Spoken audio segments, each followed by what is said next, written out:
Right, so in programming exercise 3, we're going to be calculating the shipping cost of shipping a package across some distance. And this is a problem that is, again, going to require us to use conditional branching and some of our relational and logical operators in order to print out the right result. And the result, the cost, is following this table that we see here. So the idea here is that the user would type in the weight of a package and the distance. And notice, by the way, the table is dealing in kilograms and miles, and that's something that we're going to have to keep in our minds as we write this program. We should make sure that we explain to the user very clearly what kind of units we're expecting. And then based on the weight of the package, we're going to come up with a specific shipping rate to charge them. So, for instance, if it's 2 kilograms and under, it'll be $1.10 per 500 miles, meaning if you were going to be traveling 750 miles, it would end up being, I guess, $1.80. So it'd be 750 divided by the 500 multiplied by the rate. And in fact, that formula is important here, right? So let's write that down. So the cost is going to be the distance divided by 500 times a rate. Right, and so that's going to be how we calculate cost. But of course, this is an input, and that distance is going to that's not going to, the distance is actually not going to affect the rate, but we also have a weight, which is an input, which is used to derive the rate. So we're going to have to ask the user for both these two things, and then, and only then, come up with the actual cost value. So the way I'm going to arrange this is that I'm going to use a set of if conditions to set the rate value, and then at the very end, just do the simple calculation. All right, so my first prompt for the user is to get the weight. So weight equals, and it certainly will accept floating point values here. Please enter weight of package, and I want to make really sure that they understand that I'm expecting kilograms. Right, so if the user types in the weight of the package in grams or in pounds or something like that, if we don't put the label here, well then that's our fault, right? That's the programmer's fault that we didn't specify. If we put the unit of measure that we're expecting and they fail to read that, there's really not much we can do. All right, so I'll do input as well. So please enter the distance to ship, and again, miles. Make sure that we're clear. Kilometers would be a totally different calculation. Okay, so from there, we need to figure out what the actual rate is and print out the cost. So I'm I'll refer back to the table here. And if the weight is 2 kilograms and under, then our rate is $1.10.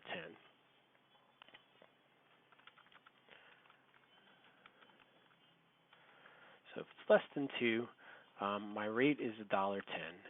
And at that point, my cost would become distance divided by 500, and I don't really need the .0, times the rate. And I'd print package will cost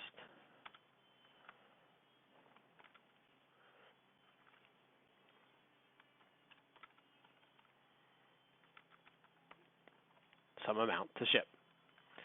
Right, so if we just run that portion of it first,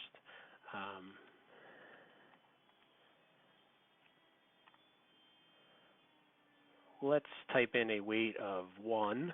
That way we'll definitely get into that table or into that particular part of the table. I'll type in 750 miles, and we see the package will cost $1.65, which is the 1.5 times the $1.10.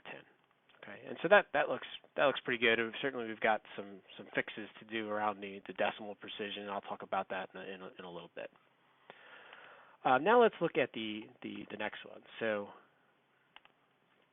if it's over 2 kilograms, and I'm going to kind of borrow the logic that we talked about from programming example 2, and I'm just going to use the else if clauses so I don't have to recheck whether something's over 2 kilograms. But it's not more than 6 kilograms, then it's 220. So elif weight is less than 6, the rate is 220, the cost is equal to distance divided by 500 times rate. And all of a sudden you notice that I'm going to start to copy and paste a lot. I'm going to do one more just to highlight the pattern here that's happening. The next bracket here was 10 kilograms, 370. And I just realized that it's actually less than or equal to. So we have 10 and we have 370. This is exactly the same, and this is exactly the same. All right, so whenever we find that, we want to stop, and that's not the right way to do things. It's not the right way to work this. And to highlight, why this is not a good idea is that we already even know that we're going to have to go back and fix this printout. Like, we don't like the space between a dollar sign and a number. We certainly don't want to print out arbitrary precision values. And now when we make that fix later on, we're going to have to do it in 3 different spots. And ultimately, the only part that is actually different is the rate assignment inside this else clause, or inside these branches. Whenever we have a situation where we've got code that is exactly the same in both or multiple parts of an if branch, we want to either move it above or below. And in this case, since these 2 lines of code are happening after we assign rate, I'm going to move that to below my branches. And I'm going to take them out of the other ones. And again, the advantage here now is that I've only written the formula once. If I wanted to go change the formula for some reason, I don't have to change it one time. And I've also had the printout only once. And so when we go and correct this and we kind of spruce it up to make it a little bit more professional looking, we'll only have to change it in one spot. The if clauses only deal with what's different about those particular weight classes. And now we'll continue. I had not more than 20 was $4.80.